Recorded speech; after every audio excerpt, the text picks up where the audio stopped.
Hi, all, and welcome back to another episode of There's Danger Here. I'm Leilani.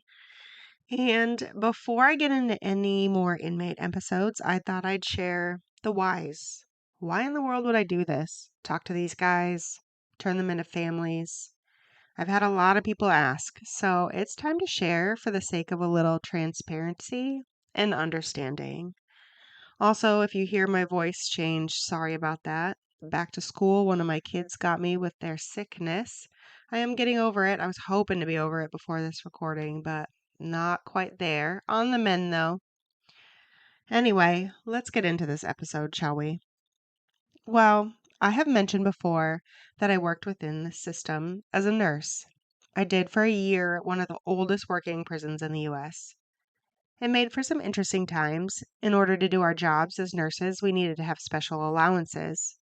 See, in the world of nursing, one does not pre-pop medication, a thing that often occurs in skilled and long-term nursing worlds in the necessity for saving time, but again isn't actually allowed. There is often downtime in between assigned medication passes in which a person has an hour before and after the medication is actually labeled due to give the medication without repercussion, should state come in and happen to audit that. In these environments, it is essentially impossible to stay within this time. There are dozens, if not more, people to give medications to. As a nurse, you have to stay as they take their medication, and believe me when I say I've stayed for 30 minutes as one single patient took their medication. How they take them has to be taken into account as well. And needless to say, in a regular environment, it feels like a near impossible task in many locations. Anyway, I digress.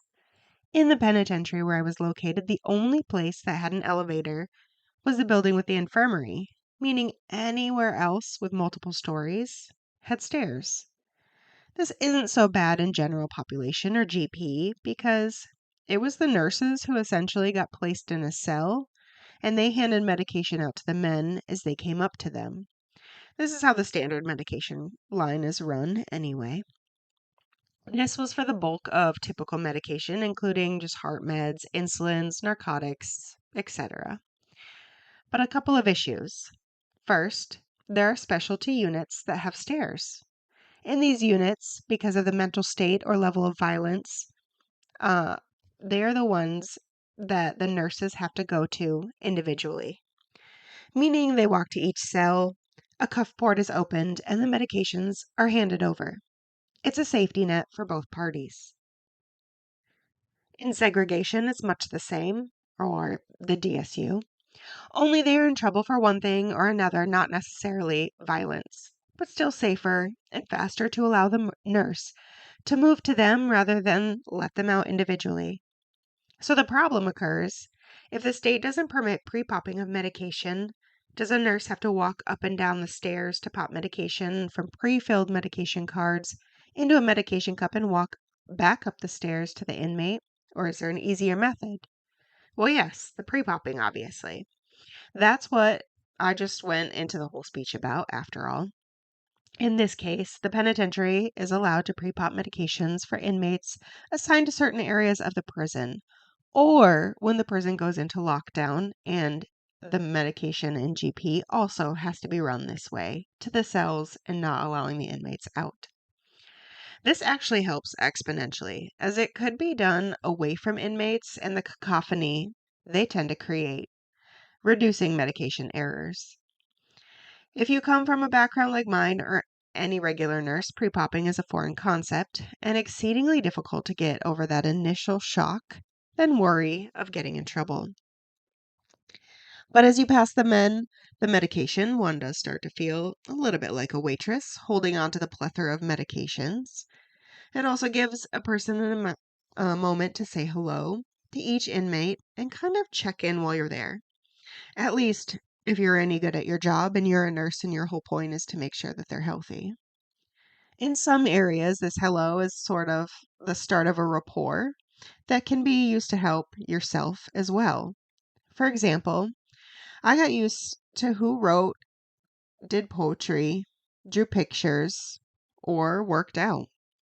I'd remember kind of these minute details if possible. And that way, when one of the guys was having an off day, I could kind of bring it up and try and bring them out of either their headspace or just get them to listen to me by letting them know that I, in turn, had already listened to them. The best scenario I can actually think of this is when I was assigned to train a new nurse in the Behavioral Health Unit, or BHU, a place in which you are sent if you cannot stop fighting or having issues and or have an actual mental health diagnosis. Many of the men did. Some came over from the actual state mental facility after assaulting staff bad enough that they had gotten a sentence from it. Well, this new to us nurse was at the point in her training where she should have been handing out medication, and I was simply there to kind of guide and advise her on, tips and techniques. Together, we get to the very first cell, and these men are kind of the worst of the worst within the BHU, usually for their behaviors.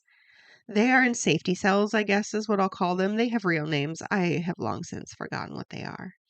And they had a special port that was longer and could be opened on either end of the port. And the prison guard would open one side closest to us, the nurse, we would put in our medication, then it would close, and the guard would open the side to the inmate and they could get the medication.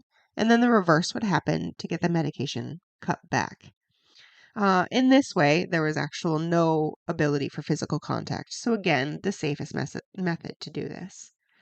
So here we are at cell number 1, and she's already visibly shaking.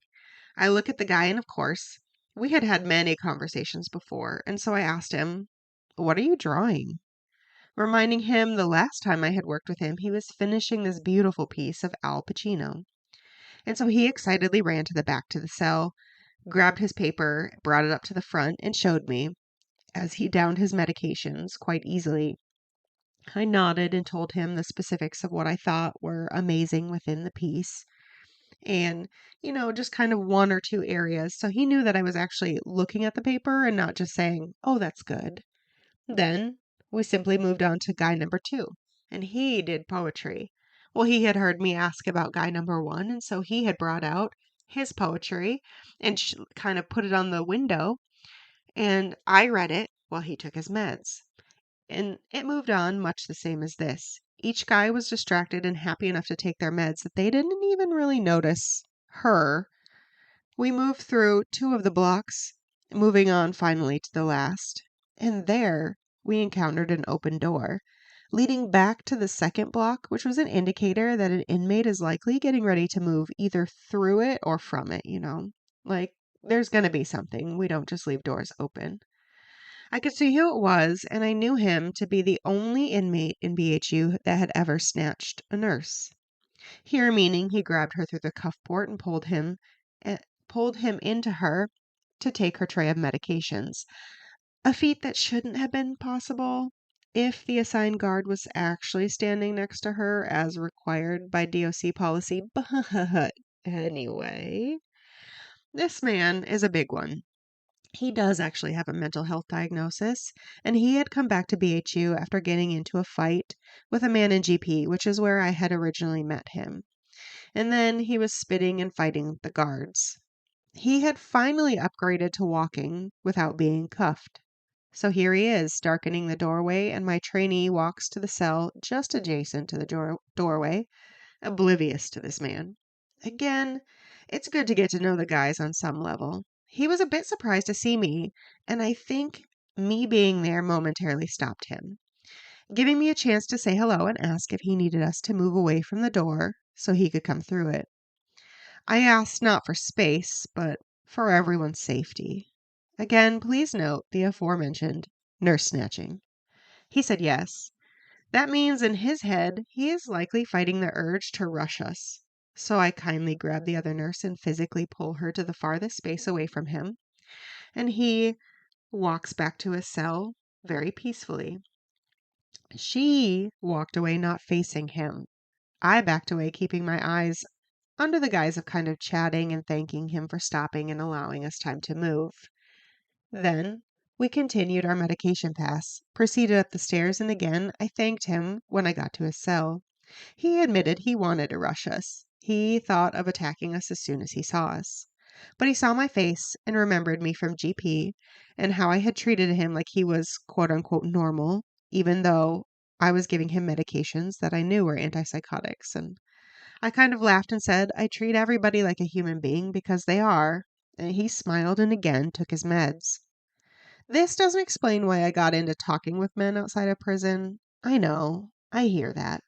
But it does kind of help paint a picture of why it's important to get to know the men you are working with, whether it's the prison guards or the inmates.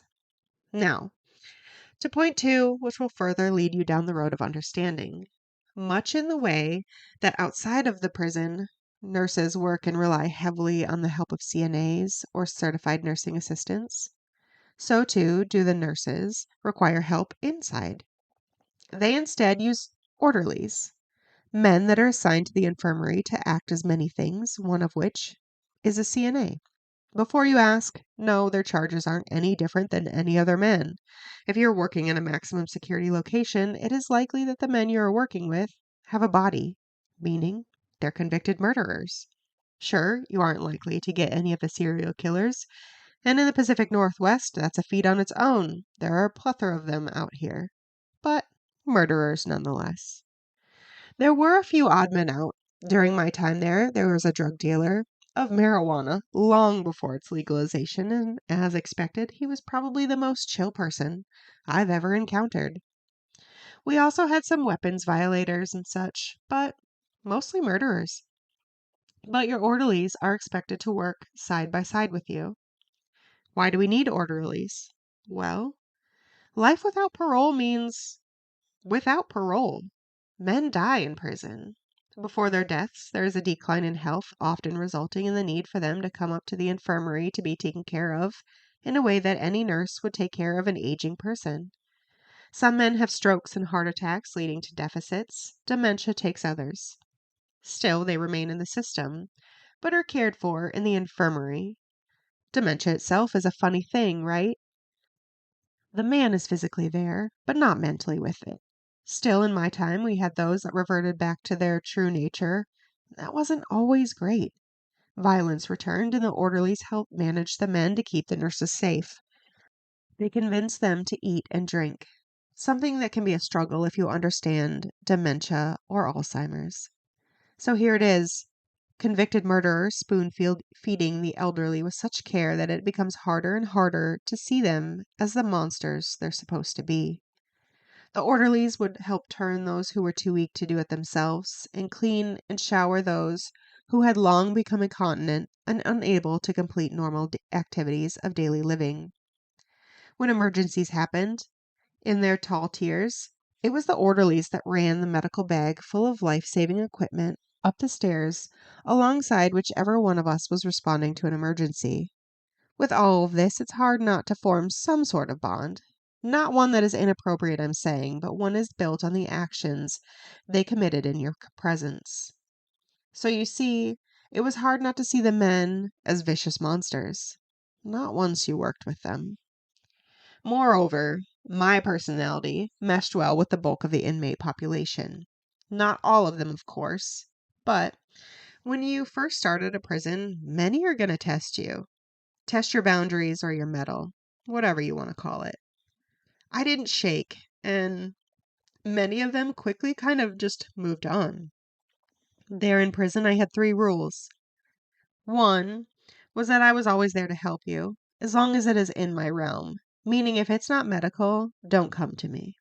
2, if I'm going to say or do something, that's the answer.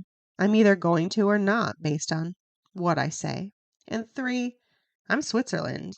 Gang affiliation or not, my job was to be there to help you in the medical realm, and I was going to do that. Number 1 and number 2 were tested the most often.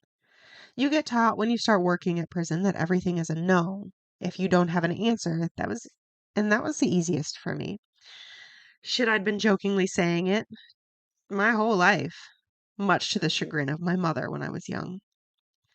But say a guy comes up to you and says, quote, "Can you do me a favor?" End quote. Of course, the answer is no. A favor inherently implies the owing of something.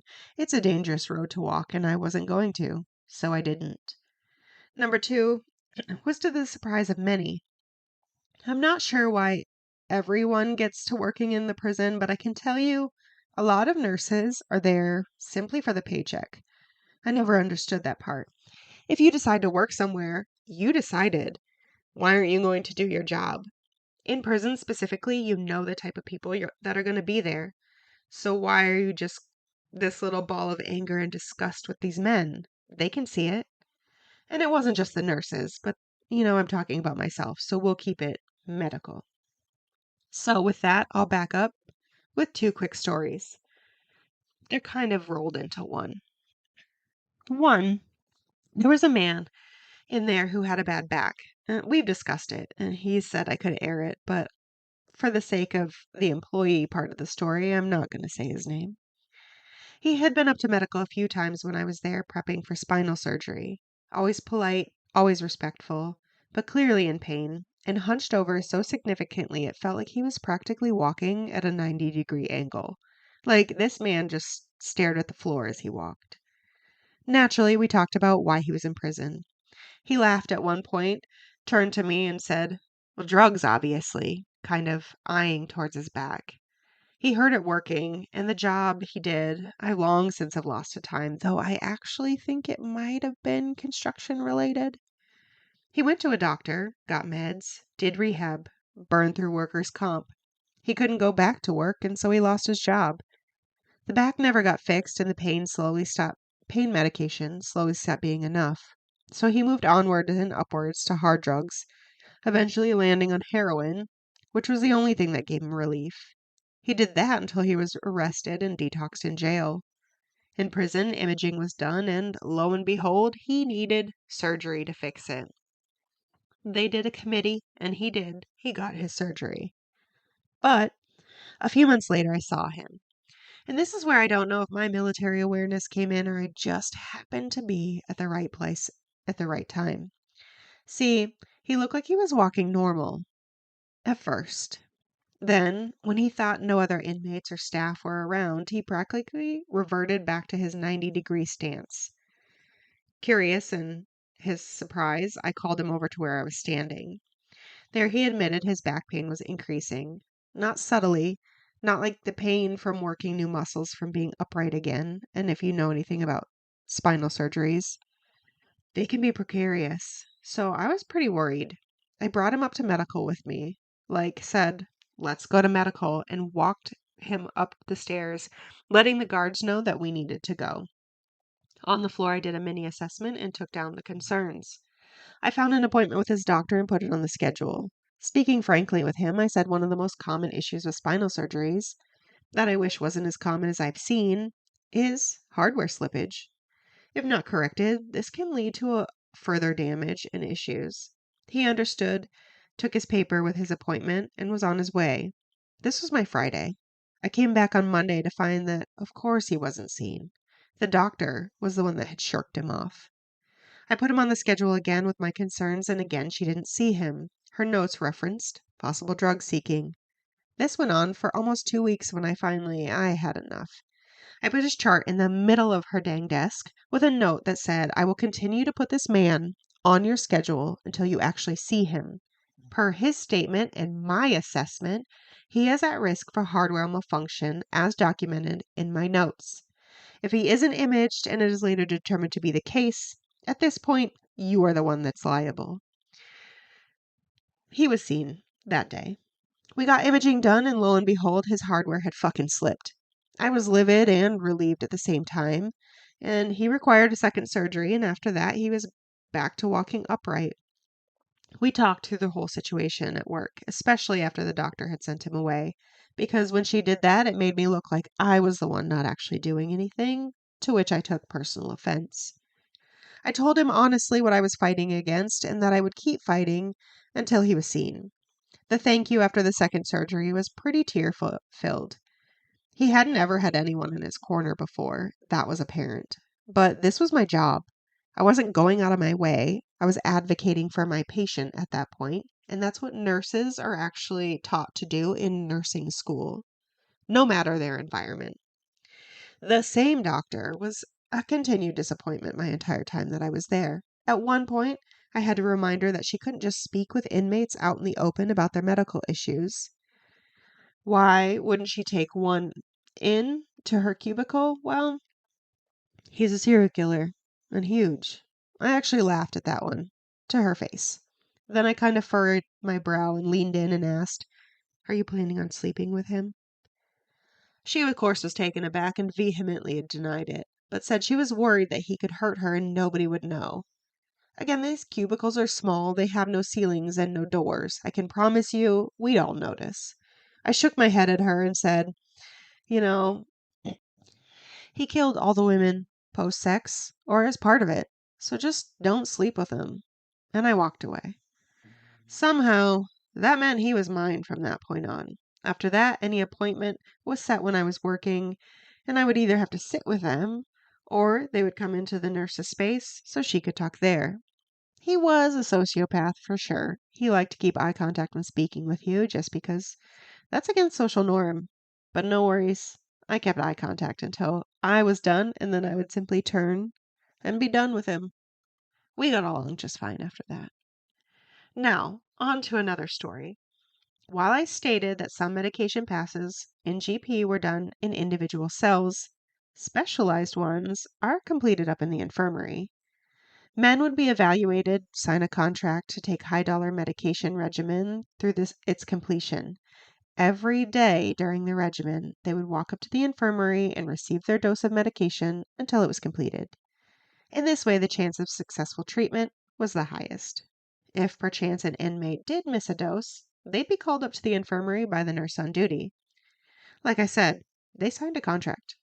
Well, sometimes the inmates receiving the specific medications were orderlies. Again, they're just other inmates. At one point, I worked a day shift. The morning is when these specific medications were doled out, and typically, I was an evening shift worker, and as such, the routine was new to me, but I caught on pretty quickly. It wasn't difficult. As each man came out, I found their name and medication, popped it out, and handed it over. At the end of the pass, 2 boxes remained. Reading the name, one was just a regular GP inmate and one was an orderly. At the time, I had never actually formally said hello to him. I just kind of saw him in passing as he worked morning shift.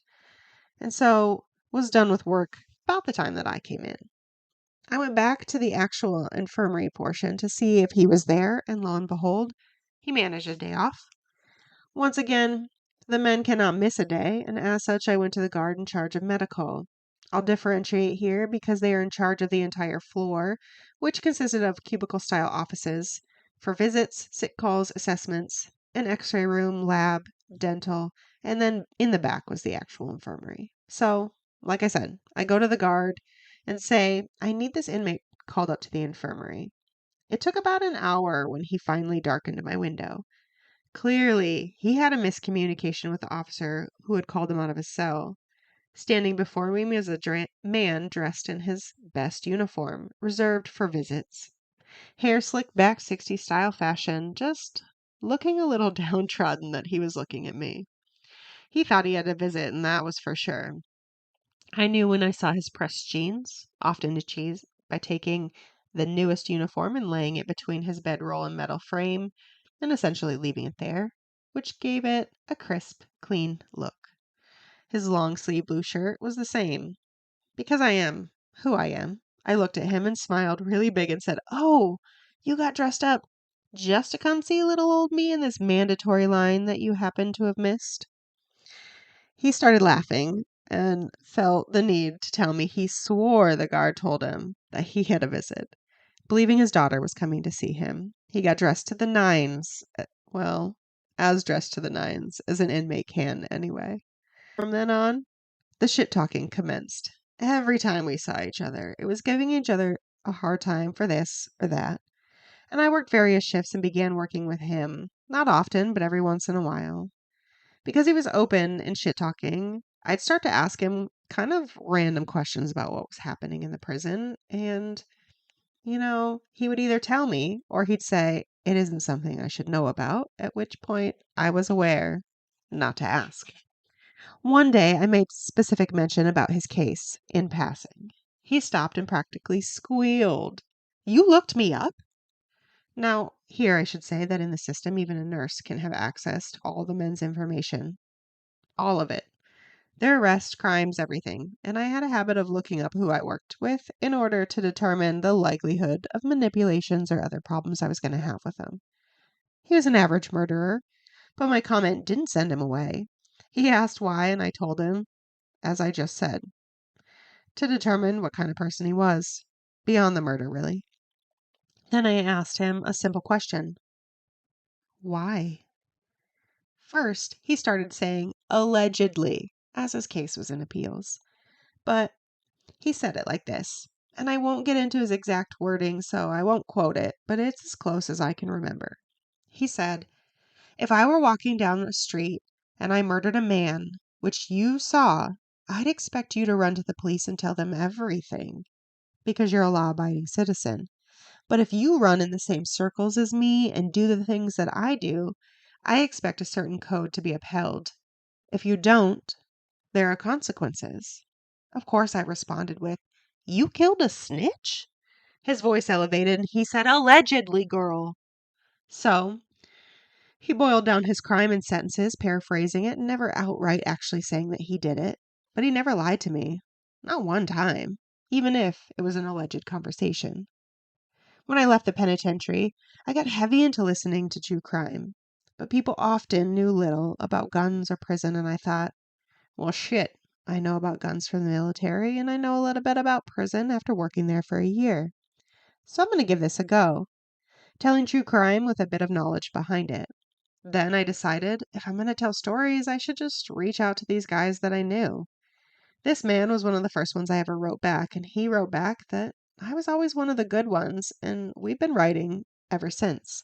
He's more old school than new and prefers handwriting to everything, and as such, his story is still in the works, but it's practically done.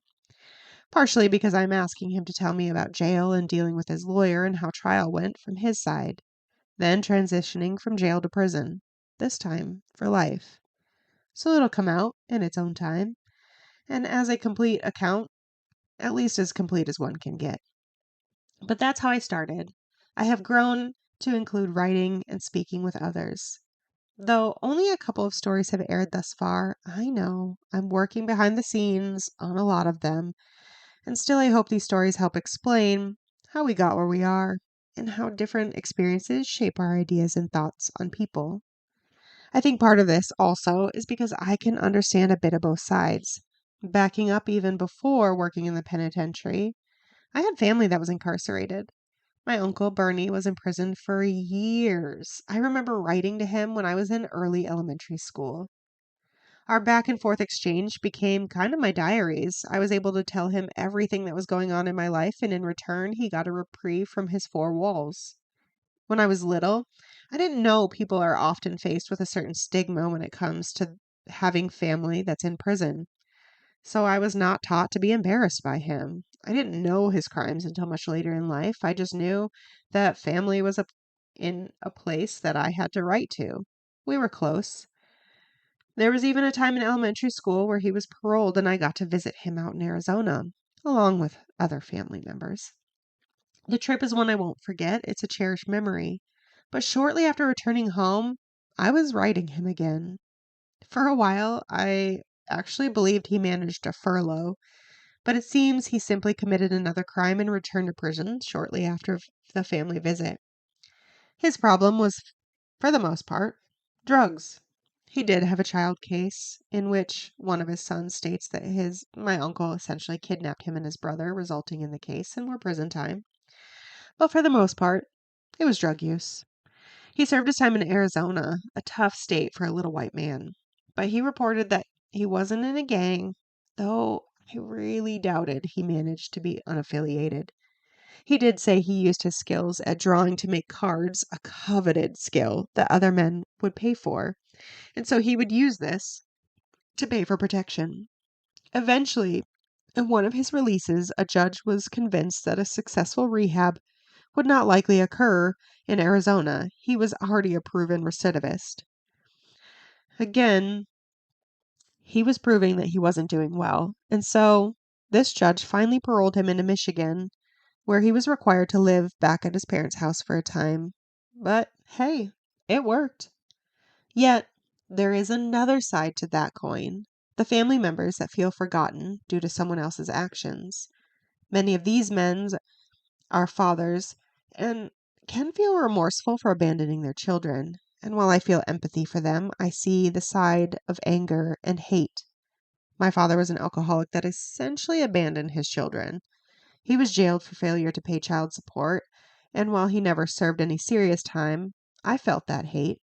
To have this insidious man in my life, one that I was related to and ashamed of, I can understand how it feels to be angry at a family member for their actions. Men tell me their stories, and it humanizes them to a point, but I can still understand how their family must be hurt by them as well. The underlying anger that's there. It can be difficult, but I can also tell you that many of these men want nothing more than for their families to just keep in contact with them. That's just another reason I talk with them. And moreover, some of them have actually become family because of it. They have opened up and bore their entire lives with me, including their crime and outside of it, which often seems stemmed from drugs or drug use. But there are regular people underneath it all. So while the inmate episodes are scattered right now, I hope that you enjoy them when they come. And that's it for now. Until next time, to all those out there listening, be careful. It really is a dangerous world we live in.